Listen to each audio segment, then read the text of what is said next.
बसेड़ी गांव को राजस्थान में लोग मिनी इजराइल के नाम से पुकारने लगे हैं। इस गांव में कोई 5 से साल पहले इजरायली तकनीक से खेती शुरू हुई और आज देखते ही देखते इस गांव में कोई 35 से 40 green house, poly house, net house बन चुके हैं। गांव के लोगों की किस्मत भी चमकी है।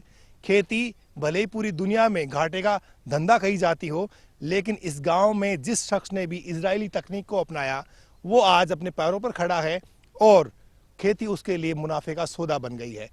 इस बारे में हम बात करेंगे यहाँ के प्रगतिशील किसान रामनारायण थाकन से, जिन्होंने पिछले 3 साल में इस खेती को अपनाया और आज उनकी किस्मत चमक उठी है।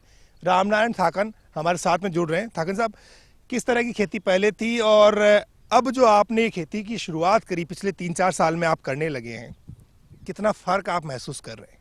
पहले हम हमारे बुजुर्गों के टाइम से मतलब खुले में खेती करते थे और आज हमें पॉली हाउस 3 साल 2012 में हमने पॉली हाउस लगवाया था। जी। तो पॉली हाउस लगाने के बाद में हमने जो ओपन में 10 बीघा ज़मीन में खेती करते हैं तो हमारा एक 4000 स्क्वायर मीटर में एक पॉली हाउस परिवार के पालन पोषण के लिए बहुत काफ़ी है। तो जो हमने जो पहली खेती से जो प्रोडक्शन लेते थे और आज प्रोडक्शन लेने में हमारे को डबल से भी ज़्यादा मतलब मुनाफा मिल रहा है। पहले जो आपकी खेती थी वो कितनी मुश्किलों वाली थी? ओलावृष्टि हो जाती थी, बेमौसमी बारिश हो जाती थी तो बहुत बड़ी मुश्किल होती थी। अब क्या रहता है? क्या ये जो आपने पॉली हाउस यहाँ पर लगा रखा है, इसके ऊपर ओलावृष्टि का, बेमौसम बारिश का कोई असर होता है या नहीं होता? देखो, हल्की फुल्की होती है, उससे तो कोई फर्क नहीं पड़ता है। अगर भारी आंधी तूफान आएगा जब तो ये टूटेगा ही। लेकिन इसमें पॉली हाउस में हमारे एक सबसे बड़ा बेनिफिट ये हुआ है कि और मतलब और टाइम हम इस खेती कर सकते हैं इसमें। जो टाइम में जो फसल आज बोनी थी वो फसल आज नहीं हो पाएगी, वो फसल इस पॉली हाउस में हो सकती है। अच्छा। ये हमारे को सबसे बड़ा बेनिफिट मिला है इसमें। ये जब आपने शुरुआत की थी तो आपको लगा था कि ये मैं कर पाऊंगा? क्या हिम्मत थी, हौसला था आप में, या आप भी लोगों की देखा देखी कर रहे थे? हमने हमारे सबसे पहले यहाँ एक खेमाराम महरिया है, वो दूदू तहसील में बालोड़ाई गांव है हमारे छोटा सा, उसमें वो खेमाराम जी है, वो हमारे अग्रणी है। और वो पहले सबसे पहले हमारे मतलब उन्होंने ये तकनीकें अपनाई थी। वो इजराइल जाके आया था, तो इजराइल जाके आने के बाद में वो आदमी इसको मतलब यूज में लिया और उसकी देख हमने ये उन मतलब देख के से हमने जुड़े। तो आज हमारे गांव में 30 से 35-40 पॉली हाउस के लगभग हो गए। तो बहुत सारे किसान मतलब जुड़ के इस तकनीक में आगे आए हैं। अच्छा। अब ये बताइए कि जो आप खेती कर रहे हो अभी, जिस तरह से आपने पैटर्न बदला है, आपको लगा कि आपके मन में संतुष्टि है कि अगर किसान सारे इस तरह से करने लग जाएं तो उनके लिए ज़्यादा मुश्किलें नहीं होंगी? अगर ये सब करेंगे तो बहुत अच्छा हो जाएगा काश्तकार के लिए। देखो, अगर पहले जो सब्सिडियाँ मिल रही थी वो सब्सिडी अगर आज वापस गवर्नमेंट चालू करती है तो एक छोटा सा किसान हो चाहे बड़ा किसान हो, अगर एक पॉली हाउस बना लेता है तो उसकी बाहर खेती करने की उसको जरूरत नहीं। वो अपने परिवार को पालन पोषण के लिए एक पॉली हाउस बहुत काफ़ी है उसके लिए। अच्छा। तो इसके लिए तो बहुत फायदा है। और मैं ये भी बताना चाहूँगा कि अगर ये पॉली हाउसों की वापस सब्सिडी जो पहले थी गवर्नमेंट दे रही थी उतनी सब्सिडी ले तो आज गरीब आदमी भी ले सकता है। रामनारायण थाकन का ये पॉली हाउस है। 5.5 महीने पहले इन्होंने यहाँ पर खीरे की फसल बोई थी और आज देख सकते हैं कि जो खीरा है वो कितना उत्पादन दे रहा है। और गौर करने लायक बात यह भी है कि राजस्थान में ये पहले काश्तकार हैं जिन्होंने खीरे की फसल को कोको में किया है, यानी नारियल की जो छाल होती है उसका बुरादा जो है वो इसमें इस्तेमाल किया गया है। इसका जो तना है वो जमीन में नहीं जाता, यानी कि ये जो बैग है इसमें कोकोपीट डाल करके उसमें बीज का रोपण किया जाता है और उसके बाद में ये देखते ही देखते ऊपर तक ये बेल पहुंच जाती है और फिर प्रोडक्शन स्टार्ट हो जाता है। आपको ये ज्ञान कहाँ से मिला कि कोकोपीट में भी खीरे का उत्पादन हो सकता है? ये एक कोई डांगी था, वो अपने उदयपुर में उन्होंने पॉली हाउस कर रखा है 3, तो वो कोकोपीट में कर रखा था। हम वहाँ जाके उदयपुर जाके हमने सीख लेके आई, उससे सीख कर ये कोकोपीट मंगवाया और ये प्लास्टिक का बैग मंगवाया और इसमें हमने ये डाल कर कोकोपीट लगाया। इस क्रॉप को चालू हुए करीबन 5.5 महीने हो गए। अच्छा प्रोडक्शन चल रहा है और कुछ बायो खेती भी इसमें चल रही है, तो उसमें भी हमारे को अच्छा प्रोडक्शन मिल रहा है।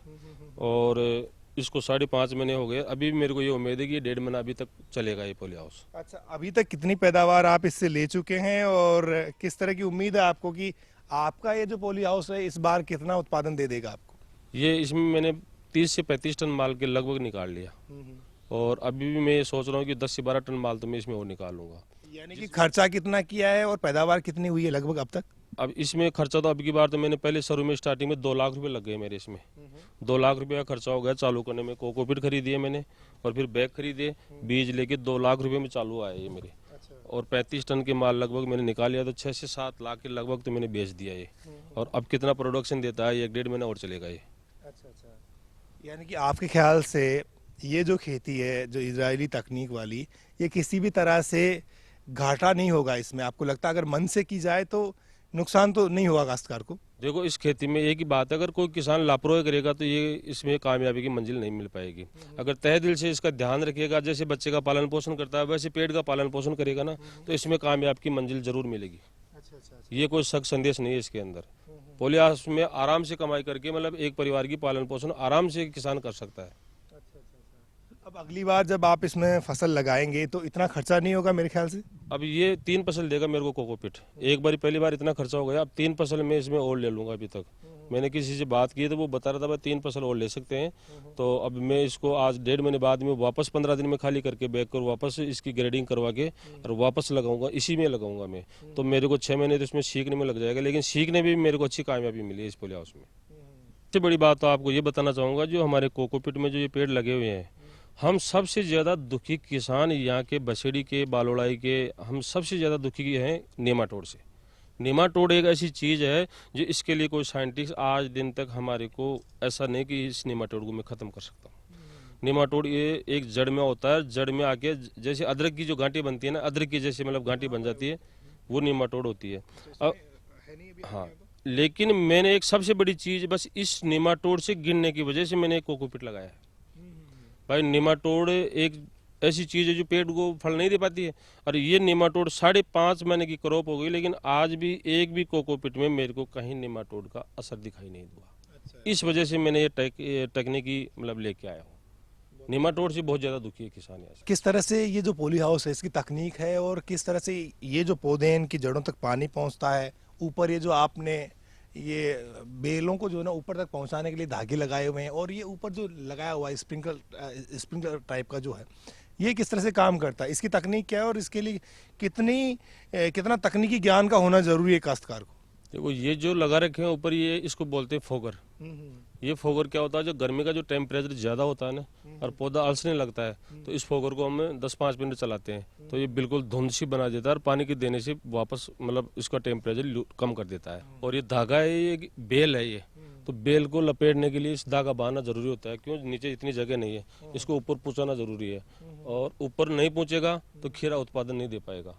अच्छा। इस वजह से हमारे को ये ऊपर लगाना बहुत ज़रूरी होता है। और ये जो हमने जो कोकोपीट में लगा रखा है, इसमें एक सबसे बड़ा फायदा हमारे को पानी का है। जिससे किसान के अगर एक नोजल पानी की हो ना, वो इस कोकोपीट के अंदर आराम से खेती कर सकता है। इसको पानी की मात्रा बहुत कम जरूरत होती है, बहुत कम पानी, मतलब सिर्फ 5 मिनट पानी चाहता है इसको। अगर एक टैंकर पर डे का भी पानी का इसमें हो ना, तो ये आराम से मतलब कोकोपीट में ले सकता है। मतलब आप पानी जो है खरीद करके भी खेती कर सकते हैं तो भी आप मुनाफा कमाएंगे, घाटे में नहीं जाएंगे। अगर एक टैंकर रोजाना का पर डे का ले लेना बहुत काफी है इसके लिए। तो जो देश के कृषि वैज्ञानिक हैं वो यहाँ तक आए या ना आए, लेकिन किसान अपने तजुर्बे से सीख रहे हैं, और इनको लगता है कि जैसे सामने वाली जो रो है उसमें सिर्फ एक लाइन में खीरा बोया गया है, और यहाँ पर ये जो लाइन है इसमें 2 पंक्तियों में खीरे बोए गए हैं। किसान ये देखना चाहता है कि 2 लाइन में ज़्यादा उत्पादन होता है या 1 लाइन में होता है। तो फिलहाल जो सिंगल लाइन है उसमें जो ये जो खेती हो रही है, उसकी जो प्रोडक्शन हो रहा है वो बराबर का है। यानी कि अगली बार जब ठाकन साहब इसकी बुआई करेंगे तो ध्यान रखेंगे कि सिंगल भी करेंगे तो उन्हें कहीं से नुकसान होने वाला नहीं है। अच्छा, ये बताइए कि इसके अलावा और क्या क्या चीज़ें सावधानी रखनी पड़ती है आप लोगों को? जब सारी चीज़ें आप करते रहते हैं तो किस तरह से इसकी केयर करते हैं आप लोग? देखो, इसकी केयर करने के लिए हमारे को सुबह शाम इसमें एक टाइम हमारे को मतलब देख के चक्कर खाना पड़ता है। अगर इसको हम देख रेख नहीं करेंगे, लापरवाही करेंगे ना, तो इस प्रोडक्शन को अपन ले नहीं पाएंगे। ये नहीं सोच सकते हैं कि जैसे ओपन खेती के अंदर चलो ठीक है गेहूं बीज दिया 5-7 दिन घूम के आते हैं, अब कोई जरूरत नहीं है। ये अपन इसको ढीला नहीं छोड़ सकते हैं। सुबह और शाम 2 टाइम तो इसको अपन को देखना बहुत जरूरी होता है। जो कुछ तो हमारे घरों की जो होती है ना, जैसे कोई छाछ होती है, जैसे कोई हींग होता है, तो कुछ बायो के अंदर भी हम कुछ लेते हैं यूज में, तो इसमें ज्यादा केमिकल देने की जरूरत नहीं पड़ती हमारे को, क्यों ये बिल्कुल पैक है, तो मक्खी मच्छर बाहर का जो वायरस वगैरह बहुत कम होता है इसके अंदर। और फिर भी कोई आ जाता है तो हमारे को छोटी मोटी जैसे हमारी जो घरों की जो होती है ना, उसी से हम कोऑपरेट कर लेते हैं। फिर भी अगर नहीं होता है तो उसके लिए कोई साइंटिस्ट से पूछ के और दवाई दे देते हैं हम। पहले हमारे को बीज जो देते थे, वो एक जो नया पोलियो हाउस कोई भी लगाता था उसको गवर्नमेंट ने 60 से 70 हजार रुपये का चेक देते थे, भाई ये बीज खरीदने के लिए पहली बार आप किस्म लगाओगे, जिसके लिए आज हमारा वो बंद कर दिया गवर्नमेंट ने, बिल्कुल भी नहीं दे रहे हैं।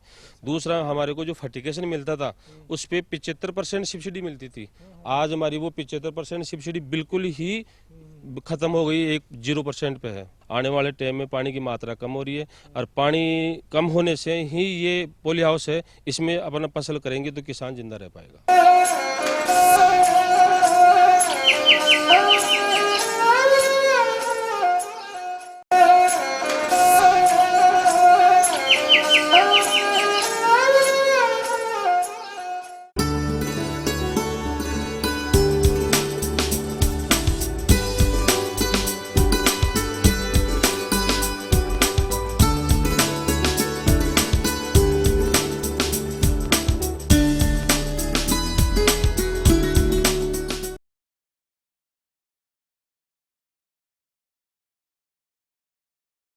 मेरी आंखों के सामने ये जो फार्म पॉन्ड में जमा पानी है, ये किसी नलकूप से निकाला हुआ पानी नहीं है, बल्कि इस ग्रीन हाउस के ऊपर बरसात का जमा हुआ वो पानी है, जिसे तकनीक के जरिए इसके अंदर तक लाया गया है। और देखते ही देखते ये तालाब बन गया है।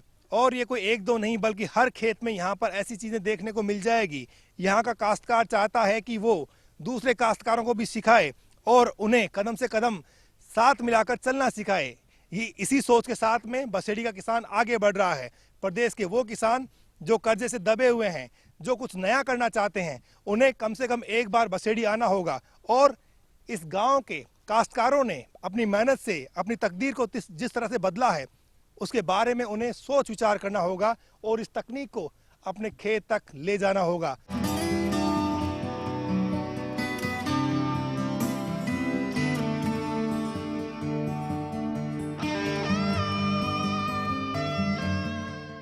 बीते एक दशक में 4 करोड़ किसान खेती छोड़ चुके हैं। ये किसान गांवों से अपनी जमीन जायदाद बेच करके शहरों में आ डटे हैं, लेकिन उनके बच्चों के सामने भविष्य का संकट खड़ा हो गया है कि उनके बच्चे आखिर क्या करेंगे।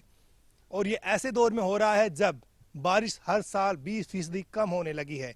ऐसी सूरत में अन्नदाता के सामने चारों तरफ संकट के बादल खड़े हैं और उन्हें अपने पैरों पर खड़ा होने के लिए नई तकनीकों की ओर जाना ही होगा। तब कहीं जाकर गांव बच सकता है, गांव को शहर होने से बचाया जा सकता है। बसेड़ी गांव में ही ये कन्हैयालाल यादव का पोली हाउस है, जिसमें टमाटर की फसल लहलहा रही है। यानी कि टमाटर का जो उत्पादन है, उसकी ग्रोथ को देख करके आप चौंक सकते हैं। एक जो पेड़ है उसकी लंबाई 30-30 फीट तक हो रही है, और टमाटर को आप देखोगे तो किस तरह से लदे हुए हैं एक ही ब्रांच के ऊपर, एक ही तने के ऊपर टमाटरों की एक तरह से बाढ़ सी आई हुई है। और ये सिलसिला पिछले साल इन्होंने शुरू किया था, जब पोली हाउस में इन्होंने टमाटर की खेती शुरू की थी, और उसके बाद तो इन्होंने कमाल ही कर दिया है। और राजस्थान में सबसे ज़्यादा टमाटर पैदा करने वालों में इनका नाम है, कन्हैयालाल यादव जी का। यादव साहब, कहाँ से प्रेरणा ली कि पोली हाउस में भी टमाटर पैदा किया जा सकता है? ये प्रेरणा तो हमको सर डिपार्टमेंट से मिली है कि पोली हाउस में टमाटर, खीरे, मिर्ची, शिमला ऐसी क्रॉप लगाई जाती है, जिसमें परागण की कोई ज़रूरत नहीं होती है। परागण वाले पौधे इसमें नहीं लगाए जाते हैं, जिसमें मधुमक्खियों की जरूरत पड़ती है। इसमें बिना परागण वाले पौधे लगाए जाते हैं और उनसे ऑटोमेटिक परागण होकर के प्रोडक्शन आ जाता है। अच्छा। ये बताइएगा, इस बार आपने कितने के टमाटर बेचे इस बार? इस बार मैंने अभी तक 500 टमाटर भेजे हैं और उम्मीद है कि 5000 टमाटरों तक की कॉस्ट में पहुंच सकता हूं। अच्छा, 5000 कैरेट आप इस बार बेच सकते हैं।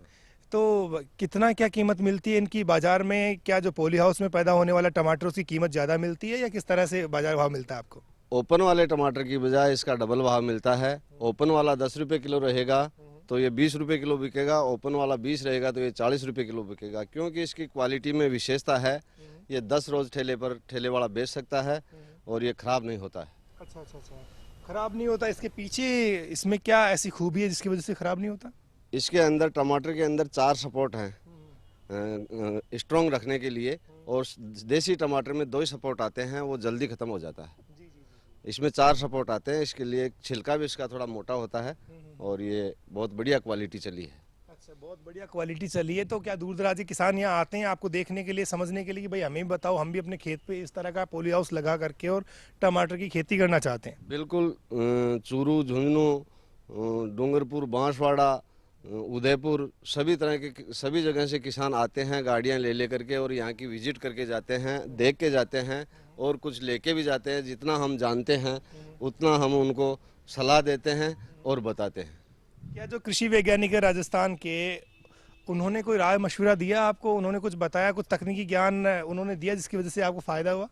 कृषि विशेषज्ञ तो हमारे को राय सलाह दे सकते हैं और करना तो हमारा ही काम है और हमारा खानदानी पेशा खेती है। इसको ज़्यादा बताने की कोई ज़रूरत नहीं है, हम ऑटोमेटिक कर लेते हैं और बहुत बढ़िया प्रोडक्शन आ रहा है।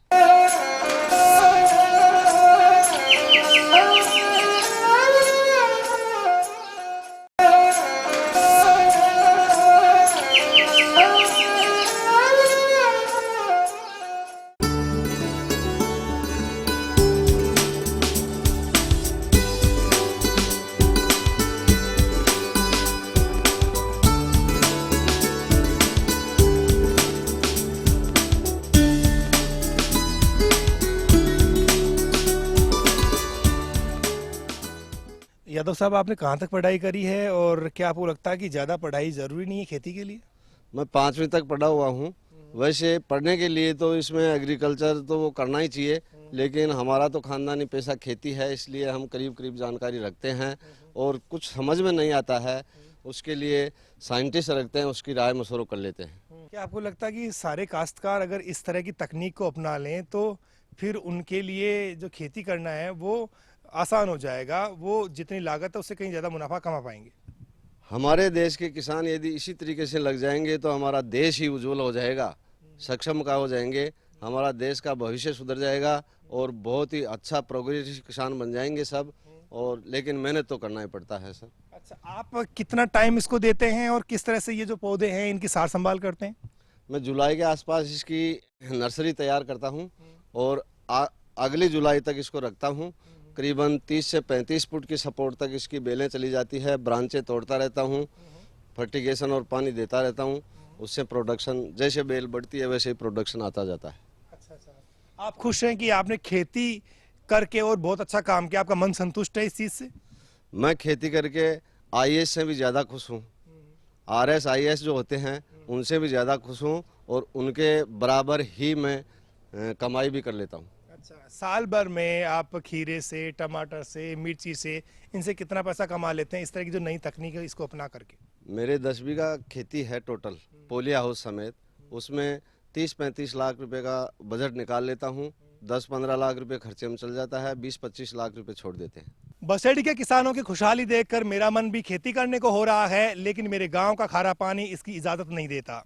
लेकिन जो काश्तकार इस एपिसोड को देख रहे हैं उन्हें जरूर एक बार बसेड़ी गांव आना होगा और यहाँ के किसानों के साथ में बैठ करके नई तकनीक को जानना होगा। अगर वो ऐसा करते हैं तो उनके खेतों में भी रामनारायण थाकन और कन्हैयालाल यादव जैसी फसलें लहला सकती हैं। आओ गाँव चले में आज बसेड़ी गाँव से बस इतना ही। गांव के लोगों ने जो हमें सिखाया है, यहाँ के किसानों ने जो कोशिश करी है, उस तकनीक को हर खेत तक पहुंचाने की ज़रूरत है। लोग कोशिश करेंगे तो सब कुछ किया जा सकता है। साधारण किसानों ने अपने बलबूते बिना किसी ज़्यादा सरकारी सहयोग के अगर ये सब कुछ किया है तो फिर दूसरे लोग भी आसानी से कर सकते हैं।